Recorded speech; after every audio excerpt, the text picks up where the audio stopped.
Isaac Mallory was the quiet boy in the third pew, and Denise Mallory was the voice of Sunday morning prayer. No one in Maple Hollow imagined that one would pull the trigger and the other would fall dead beneath the church cross. Denise Mallory was the kind of person everyone in Maple Hollow knew, or thought they knew. She lived in a modest brick house on the edge of town with her 2 children, Isaac and his younger sister, Lila. At 46, Denise had built a reputation as a dependable, upright woman who put her faith and family above everything else. She worked full-time as a librarian at the local high school and volunteered at the First Grace Baptist Church nearly every weekend.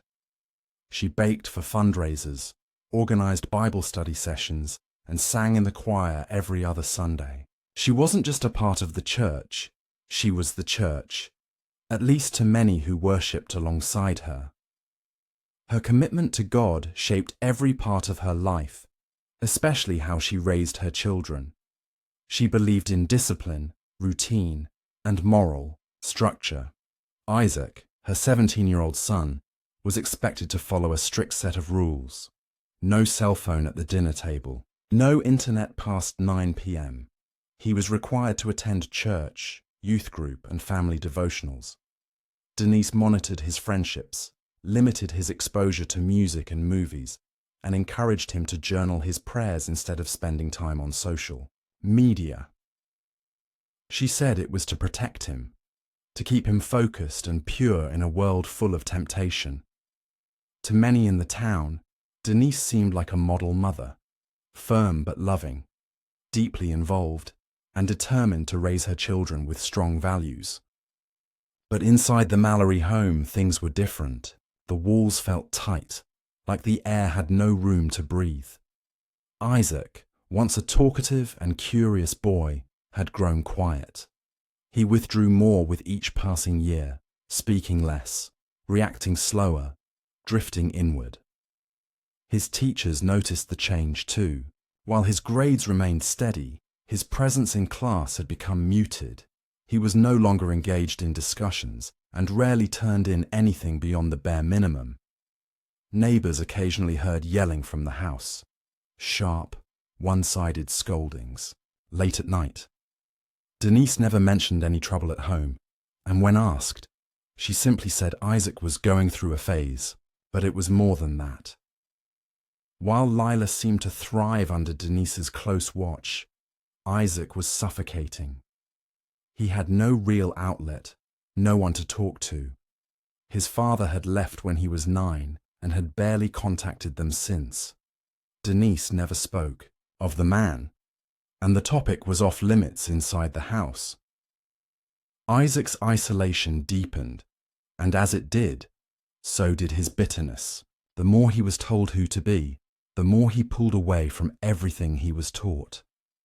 He started staying up after Denise went to sleep, using his school-issued laptop to explore corners of the internet he was forbidden to see.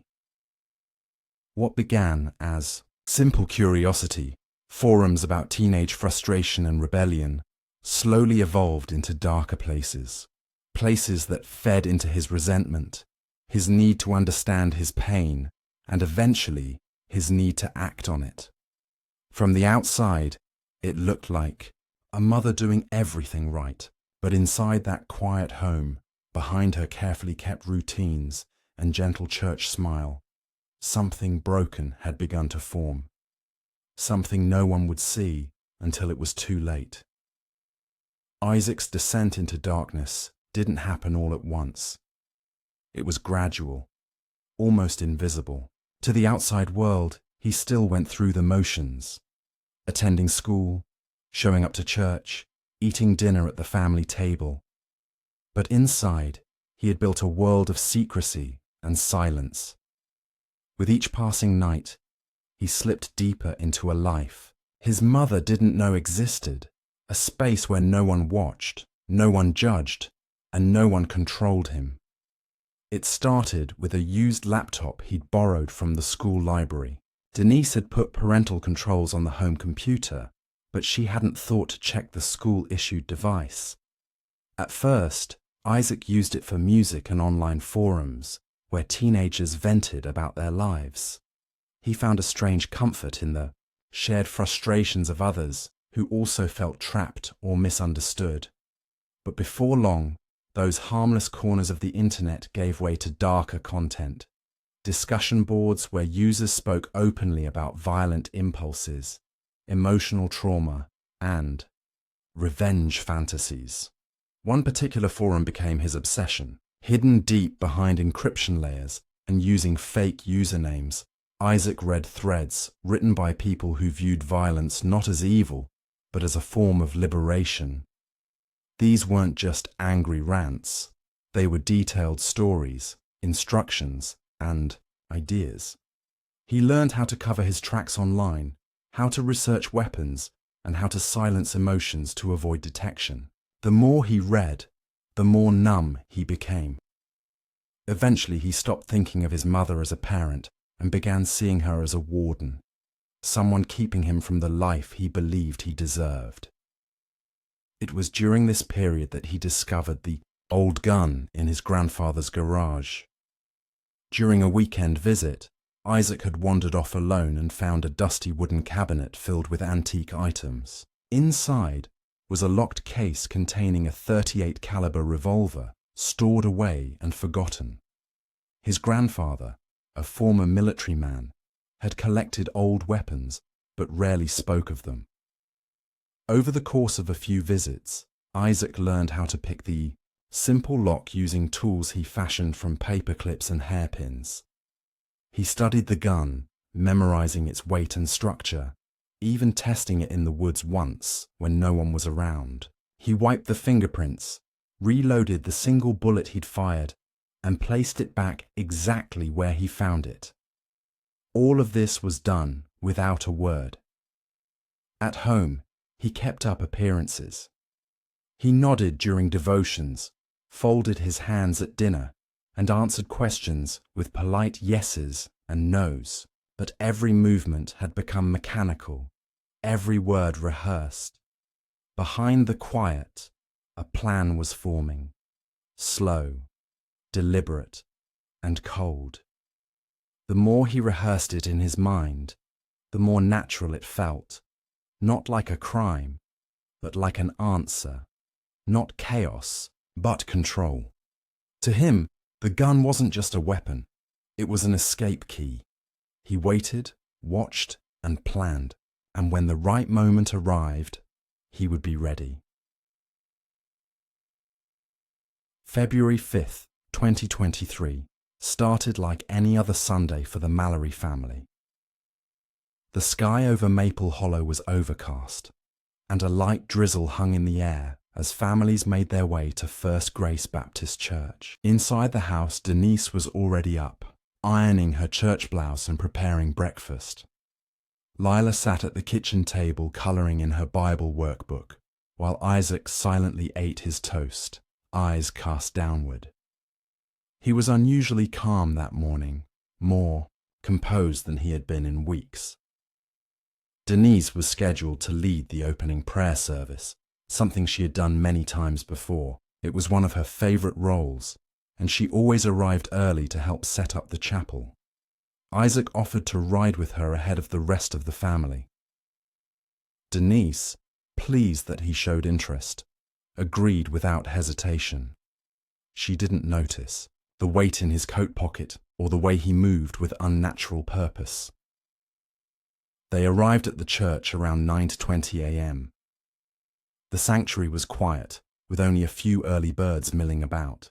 Denise went to the front to arrange the hymnals and organize the prayer sheets. Isaac took his usual seat, third pew from the front, left side. He sat still, hands folded, eyes fixed ahead, his breathing slow and measured. The revolver rested snugly inside his coat. As more people arrived, the atmosphere filled with soft greetings and the murmur of small talk. Lila and a family friend joined Denise near the front, while Isaac remained motionless, his expression unreadable. No one paid him much attention. He blended in easily, just another quiet teenager in a congregation full of familiar faces. At exactly 10:03 a.m., the music stopped, and the congregation was asked to bow their heads in prayer. Denise stepped to the podium. She spoke softly, offering words of hope, faith, and gratitude. Her voice was steady, warm, full of conviction. And then, in one motion that felt both sudden and rehearsed, Isaac stood. He reached into his coat, pulled out the gun, stepped into the aisle, and walked toward the front of the church. Some noticed him moving, but assumed he was going to join his mother in prayer. Without a word, without any visible emotion, Isaac raised the revolver and fired a single shot. The crack of the gun echoed through the sanctuary like a thunderclap.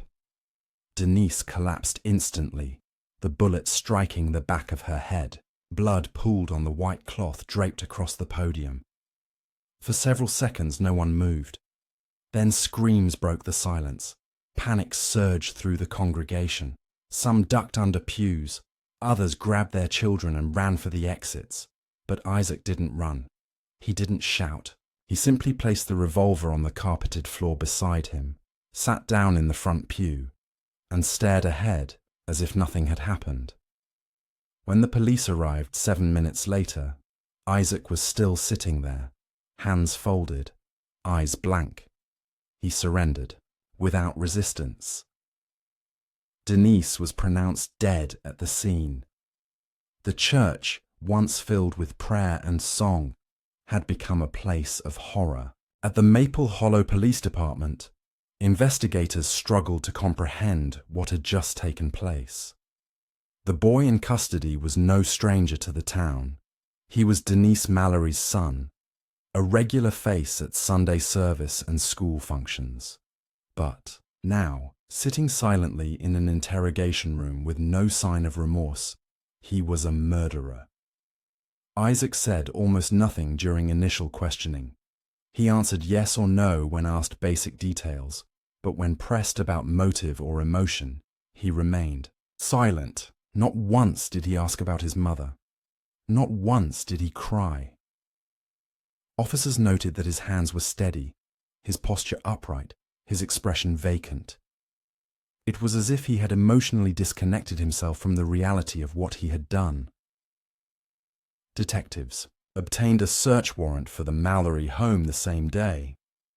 What they found in Isaac's bedroom stunned even the most experienced officers. Hidden inside a shoebox under his bed was a worn leather journal filled with hundreds of entries, some neat and thoughtful, others scribbled in manic handwriting.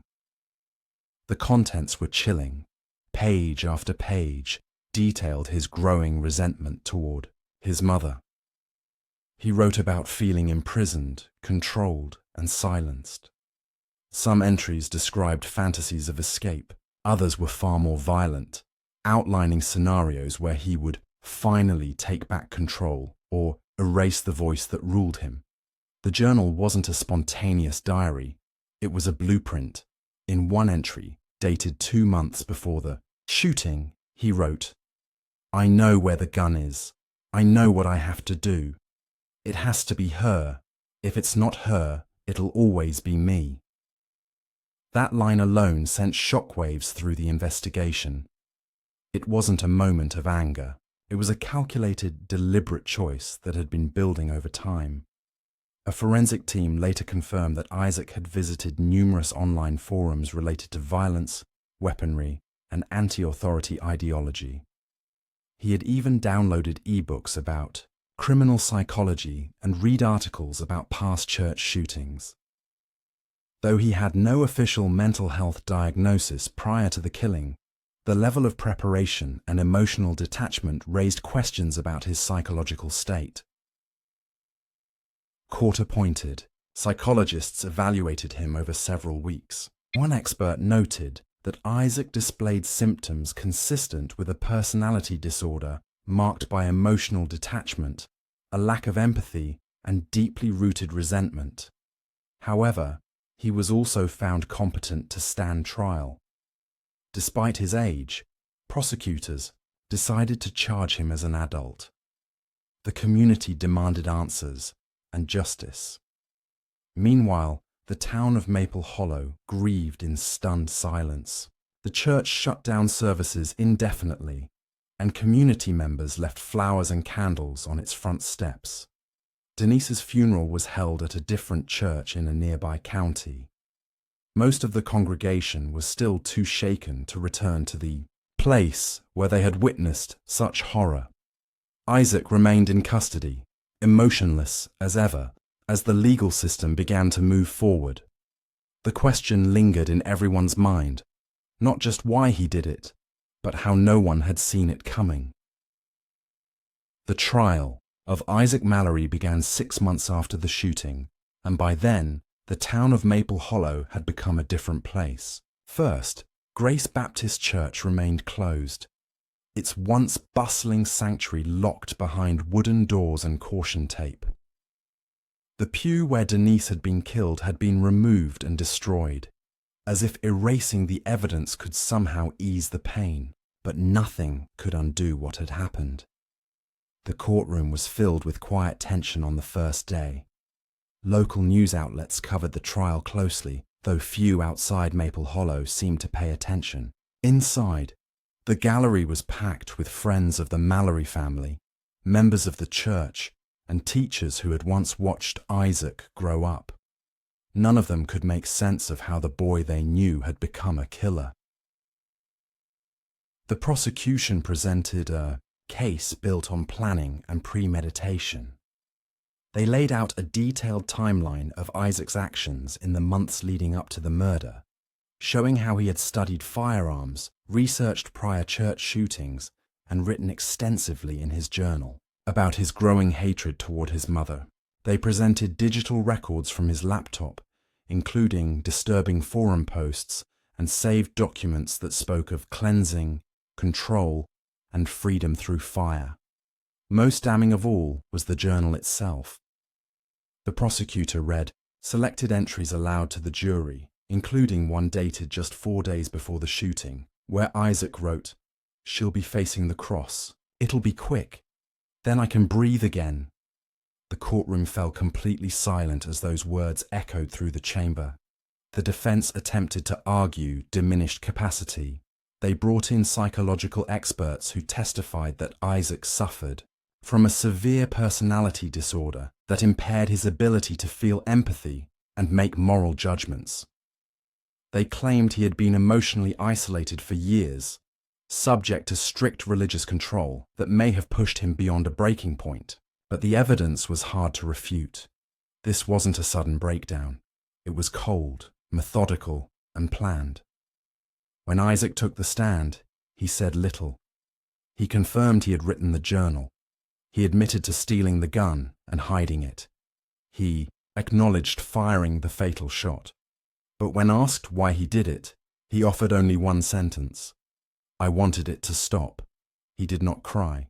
He did not apologize. He showed no visible emotion throughout the proceedings. After only 3 hours of deliberation, the jury returned a verdict: guilty of first-degree murder. The judge sentenced him to life in prison without the possibility of parole. There was no reaction from Isaac, no flicker of recognition or regret. He was led away in shackles, expressionless. The town tried to move on, but the scars remained.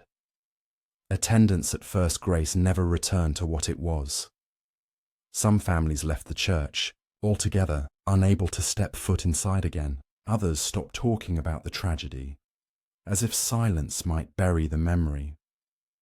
But some things aren't easily buried.